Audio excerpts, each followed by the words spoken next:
বান্দরের থেকে আসে নাই, কিন্তু এই মহিলা সারা দুনিয়ার মানুষকে বান্দরের থেকে আসছে আওয়াজ উঠাইছিল। এই সরকারটাই ছিল জালেম, খুনি, লুটতরাজ এবং বান্দরের জন্মের থেকে আসছিল এরা। আমি এরকম মহাসমাবেশে সবারে বলছিলাম, কুত্তা মরে গেলে জানাজা হয়, শুয়ার মরলে জানাজা হয়, জানাজা হয় না। বান্দর মরলে জানাজা হয় না, মানুষেরই জানাজা হয়, মুসলমানের জানাজা হয়। এরা যে এই দেশে এত বড় একটা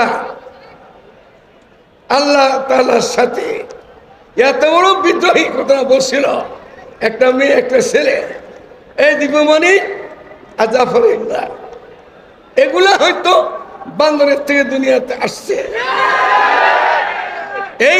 এই দুইটা বাংলার মাটিতে এখন কোথায় পলায় আছে জানি না, হয়তো দেশ ছেড়ে চলে গেছে, না হয় কোথাও পলাতক আছে।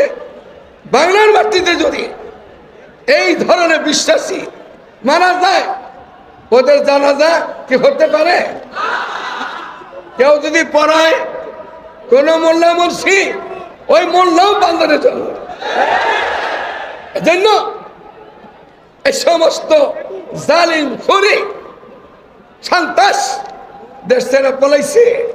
দেশটাকে সুন্দর করার জন্য এখন প্রেসিডেন্টের দোয়ার দরকার, দয়ানুস প্রেসিডেন্ট পড়া দরকার, আল্লাহ তাআলার কাছে রুজু হওয়া দরকার।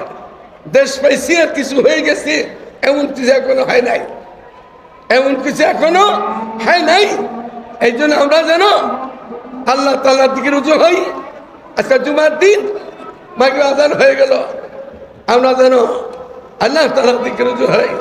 ওই আল্লাহ তাআলা যেন উলামায়ে কেরামের খুনের, মুসলমানের খুনের, সাধারণ মানুষের খুনের, এগুলাকে দিয়া বিনিময় দিয়া এই দেশে ইসলামী শাসনের কায়েম করে তৌফিক দান করে।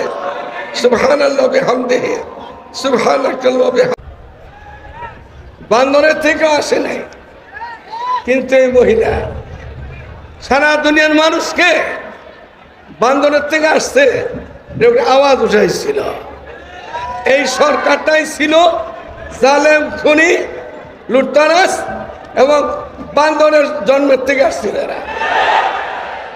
আমি এরকম মহাসমাবেশে সবারে বলছিলাম, কুত্তা মরে গেলে জানাজা হয়, শুয়ার মরলে জানাজা হয়, জানাজা হয় না। বান্দর মরলে জানাজা হয় না, মানুষেরই জানাজা হয়, মুসলমানের জানাজা হয়। এরা যে এই দেশে এত বড় একটা আল্লাহ তাআলার সাথে এত বড় বিদ্রোহী ঘটনা বলছিল, একটা মেয়ে একটা ছেলে, এই দীপমণি আর জাফর ইকবাল, এগুলা হয়তো বান্দরের থেকে দুনিয়াতে আসছে। এই দুইটা বাংলার মাটিতে এখন কোথায় পলায় আছে জানি না, হয়তো দেশ ছেড়ে চলে গেছে, না হয় কোথাও পলাতক আছে। বাংলার মাটিতে যদি এই ধরনের বিশ্বাসী মারা যায়, ওদের জানাজা কি হতে পারে? কেউ যদি পড়ায় কোন মোল্লা মুর্শি, ওই মোল্লাও বান্দরের জন্য। এজন্য এই সমস্ত জালিম, খুনি, সন্ত্রাস দেশ ছেড়ে পলাইছে। দেশটাকে সুন্দর করার জন্য এখন প্রেসিডেন্টের দোয়ার দরকার, দয়ানুস প্রেসিডেন্ট পড়া দরকার, আল্লাহ তাআলার কাছে রুজু হওয়া দরকার। দেশ পাইছি আর কিছু হয়ে গেছে এমন কিছু এখনো হয় নাই, এমন কিছু এখনো হয় নাই। এই জন্য আমরা যেন আল্লাহ তাআলার দিকে রুজু হই।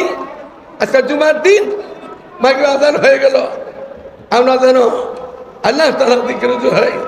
ওই আল্লাহ তাআলা যেন উলামায়ে কেরামের খুনের, মুসলমানের খুনের, সাধারণ মানুষের খুনের, এগুলাকে দিয়া বিনিময় দিয়া এই দেশে ইসলামী শাসনের কায়েম করে।